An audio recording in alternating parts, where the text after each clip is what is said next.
ដើម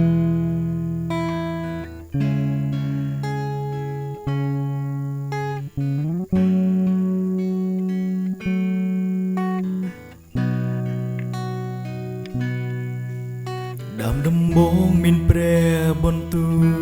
លហើយព្រះបន្ទូលនោះជាព្រះគ្រប់របងទាំងអង្គបានកើនមកដោយសារទ្រង់នៅក្នុងទ្រង់គឺមានជីវិតហើយជីវិតនោះជាពន្លឺនោះក៏មកបំភ្លឺក្នុងទី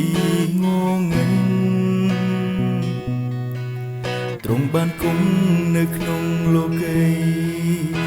កីកានមកដោយសារទ្រង់រាព្រះអង្គមិនស្គាល់មិនព្រមទទួលទ្រង់ទេប៉ុន្តែអង្គអ្នកណាដែលព្រមទទួលទ្រ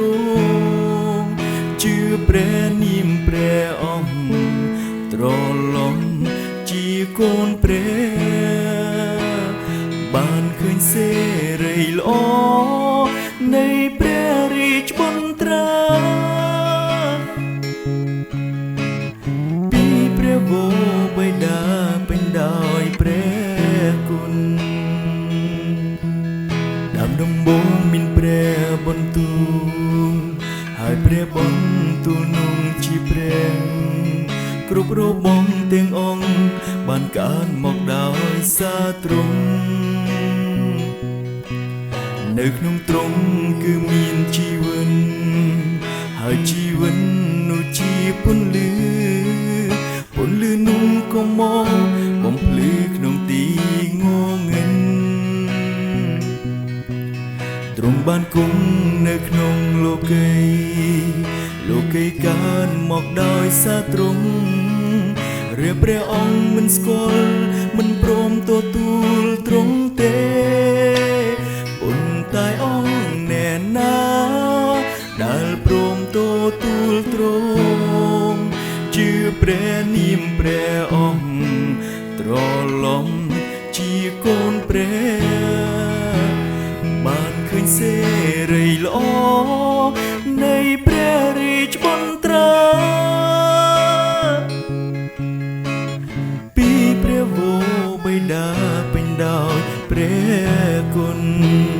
ប៉ុន្តែអង្គអ្នកណាដែលព្រមទទួលទ្រង់ជឿព្រះនាមព្រះអង្គត្រឡំ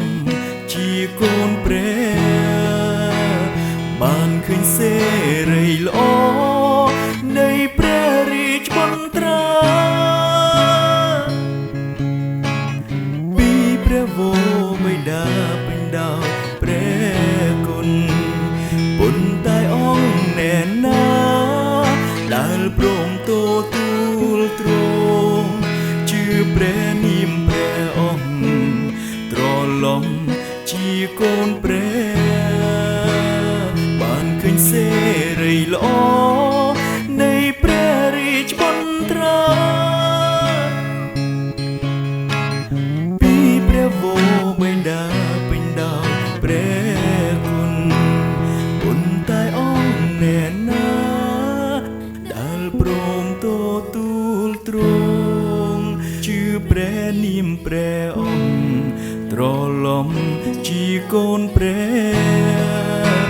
បានឃើញសេរីល្អនៃព្រះរាជបន្ត្រា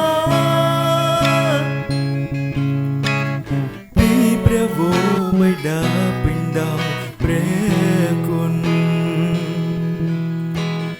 ពីព្រះវរបិតាពេញដោយព្រះគុណ